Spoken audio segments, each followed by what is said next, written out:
Good morning. তোমাদের assignment সংক্রান্ত বিষয়গুলো নিয়ে আলোচনা করছি।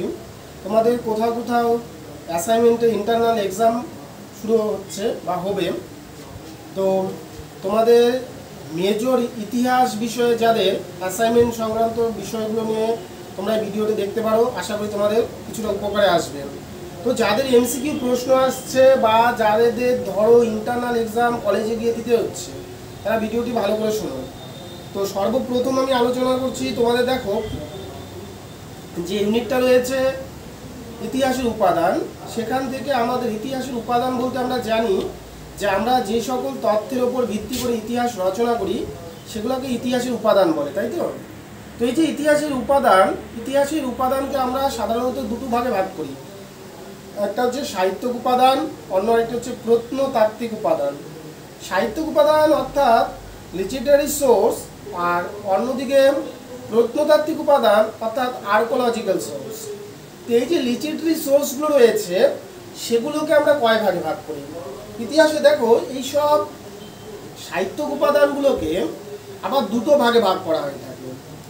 একটা হচ্ছে দেশীয় সাহিত্য, অন্য আরেকটি বিদেশি সাহিত্য। তাহলে আমরা দেখতে পারলাম ইতিহাসের উপাদানের দুটো ভাগ, আবার সাহিত্যিক উপাদানগুলোরও দুটো ভাগ। একটা হচ্ছে দেশীয়, অন্য আরেকটি হচ্ছে বিদেশি। তো আমি দেশীয় সাহিত্য থেকে যদি আলোচনা করি প্রশ্ন, তো দেশীয় সাহিত্যের মধ্যে সর্বপ্রথম আমাদের যেটা আসে সেটা হচ্ছে পুরাণ। পুরাণ নয়, সেটা হচ্ছে পুরাণ। তো দেখো পুরাণের সংখ্যা হচ্ছে 18টি, এবং এই পুরাণগুলো থেকে আমরা প্রাচীন ভারতের অনেক তথ্য পাই। তাহলে আমরা যদি বলি পুরাণের সংখ্যা কয়টি, এক কথায় পুরাণের সংখ্যা হচ্ছে 18টি। এরপর যেটা রয়েছে সেটা হচ্ছে মহাকাব্য। মহাকাব্যের সংখ্যা রয়েছে দুটি, একটি হচ্ছে রামায়ণ, অন্য আরেকটি হচ্ছে মহাভারত। তাহলে পুরাণের সংখ্যা ছিল 18টি আর মহাকাব্যের সংখ্যা দুটি। এরপরে আমরা যদি দেখি বৈদিক সাহিত্য, তাহলে বৈদিক সাহিত্যের সংখ্যা হচ্ছে 4টি, ঋক, সাম, যজু আর হচ্ছে অর্থবেদ। বৈদিক সাহিত্য সংখ্যা 4টি। এরপরে যে রয়েছে ভিন্ন ভিন্ন আঞ্চলিক গ্রন্থগুলো, তার মধ্যে রয়েছে আঞ্চলিক গ্রন্থগুলির মধ্যে দেখি আমরা যদি গুরুত্বপূর্ণ, সেগুলো হচ্ছে কৌটিল্যের অন্যতম যেটা গ্রন্থ অর্থশাস্ত্র। এই যে কৌটিল্য কার মন্ত্রী ছিল? প্রথম চন্দ্রগুপ্তের প্রধানমন্ত্রী ও পরামর্শদাতা ছিল কৌটিল্য। তার রচিত বিখ্যাত বইয়ের নাম কি? তার রচিত বিখ্যাত বইয়ের নাম হচ্ছে অর্থশাস্ত্র। কৌটিল্য বা চাণক্যর পূর্ব নাম কি ছিল? কৌটিল্য বা চাণক্যের পূর্ব নাম ছিল বিষ্ণুগুপ্ত। এরপরে আমরা যদি দেখি এখান থেকে আরেকটি গ্রন্থ তোমরা দেখবে, সেটি হচ্ছে মুদ্রা রাক্ষস। বিশাখ দত্তের রচিত বইয়ের নাম হচ্ছে মুদ্রা রাক্ষস। এর পাশাপাশি কালিদাসের মালবিকা গিন্নিমিত্রম বইটা দেখতে পারো, ঠিক আছে? এগুলো থেকে প্রশ্ন আসতে পারে। এরপরে আঞ্চলিক গ্রন্থ যখনই আমরা যাব, দেখো আঞ্চলিক গ্রন্থগুলির মধ্যে সব থেকে যে নামটা আমাদের সামনে সর্বপ্রথম আসে সেটা হচ্ছে কলহনের রাজতরঙ্গিনী। ইতিহাসের একটি নির্ভরযোগ্য ইতিহাসের উপাদান, যা থেকে আমরা কাশ্মীরের ইতিহাস জানতে পারি। তাহলে যে কলহনের রাজতরঙ্গিনী, এটি ইতিহাসের একটি গুরুত্বপূর্ণ দলিল বলতে পারো। তাহলে রাজতরঙ্গিনী বইটি কার লেখা? কলহনের, ঠিক আছে? আচ্ছা, এরপরে আমরা দেখলাম দেশীয় সাহিত্যগুলো, এরপরে বিদেশি সাহিত্য। তো বিদেশি সাহিত্যের কথা আলোচনা করলে সর্বপ্রথম আমরা যেটা দেখবো সে হচ্ছে হেরোডোটাস, ইতিহাসের জনক। হেরোডোটাসের ভারতবর্ষ সম্পর্কিত তার বিখ্যাত গ্রন্থ ছিল ইতিহাস মালা। তাহলে হেরোডোটাস রচিত বইয়ের নাম হচ্ছে ইতিহাস মালা, এবং তাকে ইতিহাসের জনক বলা হয়। এরপরে যদি আমরা দেখি আরো একজন বিদেশি পর্যটক, তিনি ছিল গ্রিক দেশ থেকে এসেছিলেন। গ্রিক দেশ থেকে আগত বিদেশি পর্যটক কে ছিলেন? তিনি ছিলেন মেগাসথেনিক্স। কার দূতরূপে ভারতবর্ষে আসেন? তিনি সেলুকাসের দূতরূপে চন্দ্রগুপ্ত মৌর্যের রাজত্বকালে ভারতবর্ষে আসেন। কার দূত? সেলুকাসের দূত। কার রাজত্বকালে? চন্দ্রগুপ্ত মৌর্যের রাজত্বকালে। তার রচিত বিখ্যাত বইয়ের নাম হচ্ছে ইন্ডিকা। তোমরা ভালোভাবেই জানো মেগাসথেনিক্স রচিত বিখ্যাত বইয়ের নাম হচ্ছে ইন্ডিকা। এরপরে আমরা যে বিদেশি পর্যটক দেখব, তিনি হচ্ছে চৈনিক বিদেশি পর্যটক ফাহিয়েন। ফাহিয়েন এসেছিল দ্বিতীয় চন্দ্রগুপ্তের রাজত্বকালে ভারতবর্ষে। তার রচিত বইয়ের নাম হচ্ছে ফোকুওকি। ফাহিয়েন দ্বিতীয় চন্দ্রগুপ্তের রাজত্বকালে আগত বিদেশি পর্যটক, তার রচিত বইয়ের নাম হচ্ছে ফোক ইয়োকিং। এরপরে যে এসেছিল তিনি হচ্ছে হিয়েন সাং। তার রচিত বিখ্যাত বইয়ের নাম হচ্ছে সি ইউ কি। তাহলে আমরা সাহিত্য উপাদানটা মোটামুটি বুঝতে পারলাম। এরপরে আমাদের যেটা রয়েছে আর্কোলজিক্যাল সোর্স, অর্থাৎ প্রত্নতাত্ত্বিক উপাদান। তাহলে প্রত্নতাত্ত্বিক উপাদানগুলির মধ্যে কি কি পড়ছে? মুদ্রা, লিপি, এগুলো হচ্ছে প্রত্নতাত্ত্বিক উপাদান। স্থাপত্য, ভাস্কর্য, অর্থাৎ মাটি খুঁড়ে আমরা যে সকল ইতিহাসের তথ্য পাই সেগুলোকেই বলা হয় প্রত্নতাত্ত্বিক উপাদান। তো এই যে প্রত্নতাত্ত্বিক উপাদানগুলোর মধ্যে লিপি যে রয়েছে, সেই লিপি থেকে তোমাদের প্রশ্ন আসতে পারে যে এলাহাবাদ প্রশস্তি কার রচনা? এলাহাবাদ প্রশস্তি হচ্ছে সমুদ্রগুপ্তের সভাকবি হরিসেনের রচনা, এলাহাবাদ প্রশস্তি। এর পরে যেটা রয়েছে সেটি হচ্ছে রুদ্রদমনের জুনাগড় লিপি, রুদ্রদমনের জুনাগড় লিপি। তারপরে রয়েছে দ্বিতীয় পুলকেশীর সভাকবি রবিকীর্তির আইহল লিপি। তারপরে রয়েছে নাসিক প্রশস্তি, সাতকর্ণী, গৌতমীপুত্রী সাতকর্ণী ছিল নাসিক প্রশস্তি। এই জায়গাগুলো থেকে তোমাদের প্রশ্ন দিতে পারে, তবে তার মধ্যে ইম্পর্টেন্ট হচ্ছে এলাহাবাদ প্রশস্তি, সমুদ্রগুপ্তের সভাকবি এলাহাবাদ প্রশস্তি, ঠিক আছে, সমুদ্রগুপ্তের সভাকবি হরিসেনের রচিত। তো এই জায়গাগুলো থেকে আমরা সাহিত্য উপাদানটা মোটামুটি একটা ধারণা পেলাম, যে ভিন্ন ভিন্ন বইগুলো তোমরা দেখবে, পুরাণ, মহাকাব্য, হ্যাঁ, বৌদ্ধ গ্রন্থ, জৈন গ্রন্থ, তারপর হচ্ছে তোমার বিদেশি যারা এসেছিল তাদের সম্বন্ধে এবং তাদের রচিত বইগুলো আমি বললাম। তোমরা এই যে কথাগুলো আমি বললাম, যে প্রশ্নগুলো বললাম, এখান থেকে ভালো করে দেখো, আশা করছি প্রশ্ন এখান থেকে থাকবে তোমাদের। এরপরে আমরা যদি ইউনিট 2-তে যাই, তো ইউনিট 2-তে রয়েছে আর্য। তো আর্য কারা আসলে? দেখো, ভারতবর্ষে যখন হরপ্পা সিভিলাইজেশনের দেখলেন, অর্থাৎ ধ্বংস হলো, তখন ভারতবর্ষে যে নতুন সভ্যতার সূত্রপাত হয় সেটিকেই আমরা বলি বৈদিক সিভিলাইজেশন বা বৈদিক সভ্যতা। কত সালে শুরু হয়েছিল? 1500 খ্রিস্টপূর্বাব্দে ভারতবর্ষে বৈদিক সভ্যতার সূত্রপাত হয়। এই যে আর্য আমরা কাদের বলছি? বৈদিক সভ্যতার লোকজনকেই বলা হতো আর্য। বোঝা যাচ্ছে যে বৈদিক সভ্যতায় যারা বসবাস করতো তাদেরকে আমরা আর্য বলতাম। আর্য কথাটার অর্থ কি? আর্য কথার অর্থ হচ্ছে সৎ বংশজাত। আর্য কথার অর্থ হচ্ছে সৎ বংশজাত, অর্থাৎ যারা সৎ বংশে জন্মগ্রহণ করেছিল তাদেরকেই আমরা আর্য বলবো। যারা দেখতে সুন্দর, নাসিকা লম্বা, গোড় বর্ণ, তারা ছিল আর্য। এই যে আর্য যে রয়েছে, আর্যরা কোন ভাষা গোষ্ঠীর অন্তর্গত? এই আর্য নিয়ে একটা বিতর্ক ছিল, আমরা বড় প্রশ্নতে দেখেছিলাম যে কেউ কেউ বলেছিল আর্য হচ্ছে একটা জাতিবাচক, আবার কেউ কেউ বলেছে ভাষা গোষ্ঠী। জাতি থেকে আমরা দেখলাম, এবং ভাষা হচ্ছে আর্যরা হচ্ছে ইন্দো ইউরোপীয় ভাষা গোষ্ঠীর অন্তর্গত। কোন ভাষা গোষ্ঠীর অন্তর্গত? ইন্দো ইউরোপীয়। সংস্কৃত, গ্রিক, এই যে ভাষাগুলো রয়েছে, এই ভাষাগুলোকেই একসঙ্গে বলা হতো, 7টি ভাষাকে একসঙ্গে বলা হতো ইন্দো ইউরোপীয় ভাষা, ঠিক আছে। তাহলে কোন ভাষা গোষ্ঠীর অন্তর্গত? ইন্দো ইউরোপীয় ভাষার অন্তর্গত। এরপরে আমরা যদি দেখি 3 নম্বর ইউনিট থেকে, দেখো যেসব প্রশ্নগুলো রয়েছে, যে আর্যরা সর্বপ্রথম কোথায় বসতি স্থাপন করেছিল? আর্যরা সর্বপ্রথম যে জায়গায় এসে তাদের বাড়িঘর বানিয়েছিল সেটা হচ্ছে সপ্ত সিন্ধু অঞ্চল। কোথায়? সপ্ত সিন্ধু অঞ্চল। আর্যদের প্রধান ধর্মগ্রন্থের নাম কি? আর্যদের প্রধান ধর্মগ্রন্থের নাম হচ্ছে ঋগ্বেদ। আমরা পড়েছিলাম বেদের সংখ্যা 4টি, ঋক্সাম, যজু, অর্থবেদ। তো এই যে আর্যদের যে প্রধান ধর্মগ্রন্থ তার নাম হচ্ছে ঋগ্বেদ।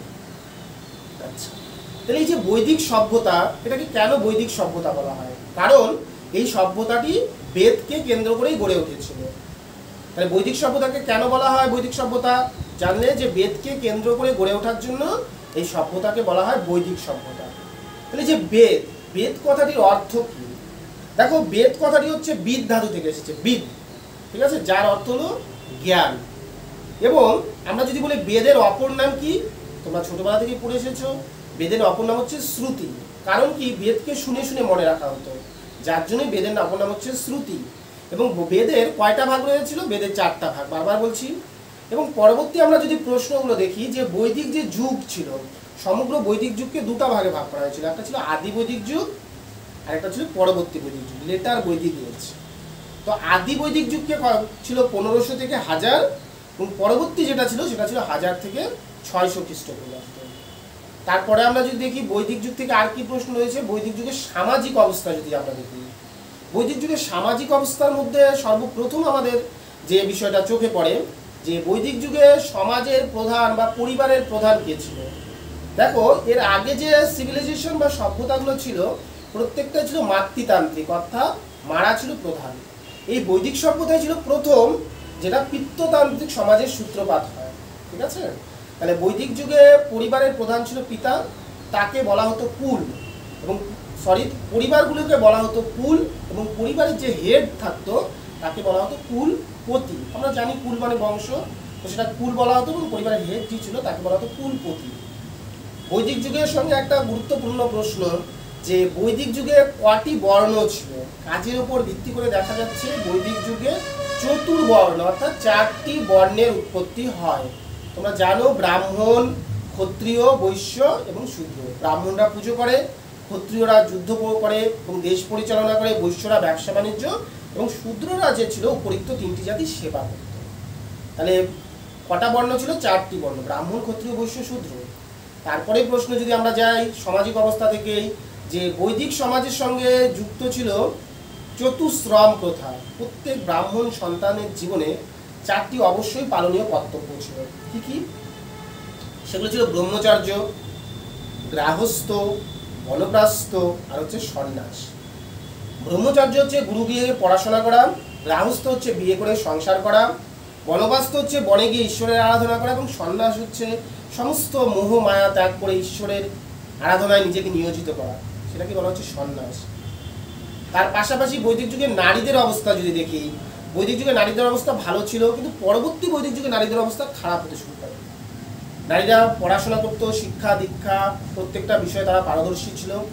তো বৈদিক যুগে দুজন বিদুষী মহিলার নাম যদি আসে তোমাদের, ভেরি ইম্পর্টেন্ট প্রশ্ন এটা, যে বৈদিক যুগে দুজন বিদুষী মহিলার নাম রাখবো, তাহলে হবে ঘোষা, অপলা, বিশ্ববাড়া, লোপামুদ্রা, অনেকেই রয়েছে। এবং পরবর্তী বৈদিক যুগ যদি দেখি আমরা, যেটা লেটার বৈদিক এজ বলা হচ্ছে, তো পরবর্তী বৈদিক যুগে দুজন বিদুষী মহিলা হচ্ছে গার্গী ও মৈত্রীয়। ঠিক আছে? তো এটা গেল আমাদের সামাজিক জীবন বৈদিক যুগে। বৈদিক যুগের যদি আমরা রাজনৈতিক জীবনটা দেখতে চাই, বৈদিক যুগে রাজনৈতিক জীবন অর্থাৎ বৈদিক রাজা ছিল প্রধান, বৈদিক যুগে রাজাই ছিল প্রধান, যদিও তাকে সাহায্য করার জন্য দুটো গণপরিষদ ছিল। তাহলে বৈদিক যুগে দুটি গণপরিষদের নাম ছিল কি? সভা আর এটা হচ্ছে সমিতি। বৈদিক যুগে দুটি গণপরিষদ কি কি ছিল? সভা এবং সমিতি। সভা কাদের নিয়ে তৈরি হতো? সভা ছিল বয়োজ্যেষ্ঠদের নিয়ে, এবং সমিতিতে সকলেই অংশগ্রহণ করতে পারতো, এমনকি নারীরাও অংশগ্রহণ করতে পারত। তারপরে আমরা বৈদিক যুগে যদি দেখি ধর্মীয় জীবন, বৈদিক যুগে একাধিক নতুন নতুন দেবতা, এবং ইন্দ্র ছিল প্রধান দেবতা। পরবর্তী বৈদিক যুগে তার স্থানে নতুন দেবতা ব্রহ্মা, বিষ্ণু এদের আবির্ভাব হতে শুরু করে। তার পরবর্তী সময় একাধিক আমরা দেবদেবীর অস্তিত্ব লক্ষ্য করতে পারি বৈদিক যুগে। তাহলে বৈদিক যুগ থেকে এই প্রশ্নগুলো তোমাদের থাকবে। আমাদের ইউনিট 2 and 3 শেষ হলো। এরপরে আমাদের যেটা রয়েছে ইউনিট 3, ষোড়শ মহাজন পদ। তো আমরা দেখতে পাচ্ছি খ্রিস্টপূর্ব 6ষ্ঠ শতকে ভারতবর্ষ কোনো ঐক্যবদ্ধ একটি রাষ্ট্র ছিল না। 16টি ক্ষুদ্র ক্ষুদ্র রাজ্যে বিভক্ত ছিল। কটি রাজ্যে? 16টি। প্রশ্ন আসে, খ্রিস্টপূর্ব ষোড়শ শতকে ভারতবর্ষ কটি ক্ষুদ্র রাজ্যে বিভক্ত ছিল? 16টি। তাহলে এই যে 16টি রাজ্য বললাম, এদের অবস্থান কোথায় ছিল? দেখো, বেশিরভাগ 16টি রাজ্যের মধ্যে উত্তর ভারতের অবস্থান ছিল। বেশিরভাগ বিহার, বর্তমানে যে বিহার, মগধ যেটা, এইসব জায়গাগুলো বেশি রাজ্যগুলোর অবস্থান ছিল। ঠিক আছে? এবং একমাত্র একটি রাজ্যই ছিল যেটার নাম ছিল অসমক, যেটা দক্ষিণ ভারতে অবস্থান ছিল। তাহলে 16টি মহাজনপদের পদের মধ্যে 15টির অবস্থান ছিল উত্তর ভারতে, এবং একমাত্র অসমকের অবস্থান ছিল দক্ষিণ ভারতে। এবং এই 16টা রাজ্যের মধ্যে 14টাই ছিল রাজতান্ত্রিক, রাজারা পরিচালনা করত। একমাত্র বিজি ও মল্ল, এই দুটো রাজ্যে প্রজাতান্ত্রিক শাসন ব্যবস্থা চালু ছিল, বিজি এবং মল্ল। তো এই যে 16টি মহাজন পদের কথা আমরা দেখলাম, কাশী, কৌশল, মগধ, অবন্তী, বৎস, চেদি, অসমক, গান্ধার, কম্বোজ, এইভাবে 16টি রাজ্যের মধ্যে শেষ পর্যন্ত আমরা যদি দেখি, মগধ সাম্রাজ্যবাদী শক্তিতে পরিণত হয়েছিল। এর পিছনে একাধিক কারণ ছিল, আমরা এটা পরবর্তী ইউনিটে দেখব। তাহলে আমরা দেখে থেকে প্রশ্ন আসতে পারে যে 16টি মহাজন পদের মধ্যে সব থেকে শক্তিশালী কোনটি হয়েছিল? মগধ। কটি রাজতান্ত্রিক ছিল? 14টি। প্রজাতান্ত্রিক ছিল 2টি, বিজি, মল্ল। উত্তর ভারতে অবস্থান কটি ছিল? 15টি। দক্ষিণ ভারতে অবস্থান কটি ছিল? 1টি, অসমক। ঠিক আছে? এই জায়গাগুলো আমাদের দেখতে হবে। এরপরে আমরা যদি দেখি এখান থেকে বৌদ্ধ এবং জৈন ধর্ম, দেখো এখান থেকে অসংখ্য প্রশ্ন রয়েছে, লিখানো হয়েছে তোমাদের বৌদ্ধ জৈন ধর্ম। বৌদ্ধ ধর্মের প্রবর্তক কে? গৌতম বুদ্ধ, এবং তার প্রধান ধর্মগ্রন্থ নাম হচ্ছে বৌদ্ধদের ত্রিপিটক। প্রশ্নটা কমন, বৌদ্ধদের প্রধান ধর্মগ্রন্থের নাম কি? ত্রিপিটক। এই যে পিটক, পিটক কথার অর্থ হচ্ছে ঝুড়ি বা পাত্র। কয়টা পিটক রয়েছে? পিটকের সংখ্যা ছিল 3টি, সুদ, বিনয়, অভিধর্ম পিটক। ঠিক আছে? বৌদ্ধ সঙ্গীত কয়টি হয়েছিল? বৌদ্ধ সঙ্গীত 4টি হয়েছিল। প্রথম বৌদ্ধ সঙ্গীত, দ্বিতীয়, তৃতীয়, চতুর্থ করে। ঠিক আছে। পরে তার পাশাপাশি আষ্টাঙ্গিক মার্গ হচ্ছে বৌদ্ধ ধর্মের সঙ্গে রিলেটেড। আষ্টাঙ্গিক মার্গ সৎ বিশ্বাস, সৎ চিন্তা, সৎ সংকল্প, সৎ সমাধি, সৎ চেষ্টা, এই যে বিষয়গুলো রয়েছে এগুলো হচ্ছে তোমার আষ্টাঙ্গিক মার্গ। তার পাশাপাশি বৌদ্ধ ধর্মের সঙ্গে আরেকটা বিষয় রয়েছে তোমার হচ্ছে ত্রিরত্নের বিষয়টা। মধ্যপন্থা, মধ্যপন্থা বৌদ্ধ ধর্মের সঙ্গে যুক্ত। মধ্যপন্থা বলতে বোঝানো হয়েছে যে জৈন ধর্ম এবং হিন্দু ধর্মের মধ্যবর্তী বিষয় নিয়ে তুলে ধরা। এরপরে যে তোমাদের রয়েছে জৈনগ্রন্থ, জৈনগ্রন্থের প্রবর্তক হচ্ছে, জৈন ধর্মের প্রবর্তক হচ্ছে কে? মহাবীর। কতজন তীর্থঙ্কর রয়েছে জৈন ধর্মের? টোটাল 24 জন তীর্থঙ্কর রয়েছে জৈন ধর্মের। কতজন? 24 জন। যার মধ্যে প্রথম তীর্থঙ্কর, জৈনদের প্রথম তীর্থঙ্করের নাম কি? ঋষভদেব। তীর্থঙ্কর কথার অর্থ হচ্ছে মুক্তির পরিনির্বাণ বা মুক্তির ঘাট দেখিয়েছিল এরা, যার জন্য এদেরকে বলা হয় তীর্থঙ্কর। 23তম তীর্থঙ্কর ছিল পার্শ্বনাথ, যিনি জৈন ধর্মের চতুর্জামের প্রবর্তক। জৈন ধর্মের চতুর্জামের প্রবর্তককে পার্শ্বনাথ। কি এই চতুর্জাম আসলে কি? সৎ বিশ্বাস, সৎ চিন্তা, সরি ভুল বললাম আমি একটু, চতুর্জামের প্রবর্তক ছিল পার্শ্বনাথ, এবং আমার এখন মনে পড়ছে না বিষয়ের চারটি, যাই হোক তোমাদের পরবর্তী ভিডিওতে আমি এটা বলে দিব। এবং পঞ্চমহাব্রত, মহাবীর এই চতুর্জামের সঙ্গে একটা নতুন বিষয় যুক্ত করেছিল, যেটাকে আমরা ব্রহ্মচর্য বলছি। ঠিক আছে, এই ব্রহ্মচর্য যুক্ত করার ফলে সেটি হয়েছিল পঞ্চমহাব্রত। তাহলে চতুর্জামের প্রবর্তক ছিল অহিংসা, সত্য, আচর্য, অপরিগ্রহ। এই চারটিকে বলা হয় চতুর্জাম। কি বললাম? অহিংসা, হিংসা করা যাবে না, অসত্য, সত্য কথা সর্বদা বলতে হবে, আচর্য, চুরি করা যাবে না, এবং অপরিগ্রহ, আর অপরের বস্তু দিয়ে লোভ দেখা যাবে না। এবং ব্রহ্মচর্য যুক্ত করেছিল মহাবীর। এটা ছিল পঞ্চমহাব্রত। তো এই জায়গাগুলো থেকে প্রশ্ন আসতে পারে। এবং এরপরে আমরা যদি দেখি ভারতবর্ষে যে সাম্রাজ্যবাদী শক্তি রয়েছে সেগুলোর উত্থান বিষয় রয়েছে। যে ভারতবর্ষের প্রথম রাজবংশ ছিল হর্ষাঙ্ক রাজবংশ, যার প্রতিষ্ঠাতা ছিল বিম্বিসার। হর্ষাঙ্ক রাজবংশ, যার প্রতিষ্ঠাতা বিম্বিসার। এরপরে আমরা যে বংশটা দেখবো ইতিহাসের ক্ষেত্রে, আমাদের হর্ষাঙ্ক বংশের পর ভারতবর্ষের যে রাজবংশের সূত্রপাত হয় সেটিকে বলা হয় শিশুনাগ বংশ।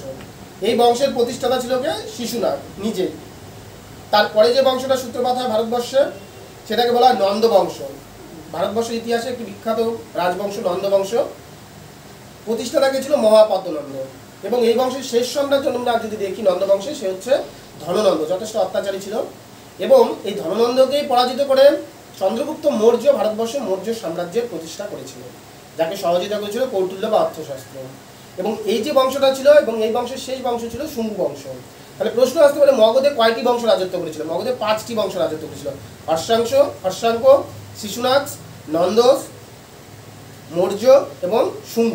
এবং এই যে শেষ রাজা কে ছিল? বৃহদ্রথ মগধের। ঠিক আছে, বৃহদ্রথ ছিল শুঙ্গ বংশের শেষ সম্রাট বা মগধের শেষ সম্রাট আমরা বলতে পারি। এই জায়গা থেকে প্রশ্ন আসতে পারে।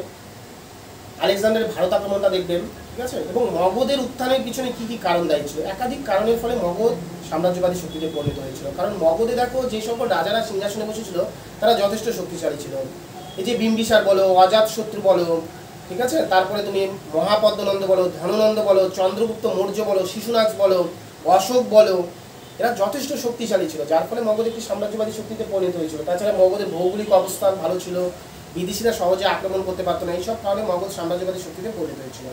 তাহলে এই প্রশ্নগুলো যদি তোমরা দেখো, আশা করি এখান থেকে তোমাদের প্রশ্ন কমন করবে। আর তোমাদের ভালো করে যে বড় প্রশ্নগুলো দেওয়া হয়েছে সেগুলো একটু বোঝার চেষ্টা করো, বা আমাদের চ্যানেলে দেখবে তোমাদের ক্লাসগুলো বোঝানো রয়েছে, সেই ক্লাসগুলো একটু ভালো করে শোনো, তাহলে এমসিকিউ প্রশ্ন তোমাদের বাদ যাবে না, বা অ্যাসাইনমেন্টে বা ইন্টারনালের ক্ষেত্রে তোমাদের কোনো সমস্যা হবে না, এবং ফাইনাল পরীক্ষার জন্য তোমাদের যথেষ্ট উপকার আসবে। দেখো নোট পড়ে, শুধুমাত্র নোট পড়ে কিন্তু এমসিকিউ প্রশ্ন অ্যাসাইনমেন্ট করা সম্ভব নয়, যার জন্য তোমাদের ক্লাসগুলো করতে হবে। আমরা যে ক্লাসগুলো প্রত্যেকটা টপিক নিয়ে আলোচনা করা হয়েছে, এবং আশা করি যারা ক্লাস করেছে তাদের কোনো সমস্যায় পড়তে হবে না, তোমরা সব প্রশ্নই পারবে। যাই হোক, যারা এখনও ভাবছো নোট নেওনি বা নোট নিতে হবে আমাদের প্রয়োজন রয়েছে, তারা অবশ্যই এসে সেন্টারে যোগাযোগ করো বা নাম্বারে ফোন করে অনলাইন বা অফলাইনে ক্লাসগুলো শুরু করো। সবাইকে অসংখ্য ধন্যবাদ। পরবর্তী ভিডিও আমরা নিয়ে আসছি।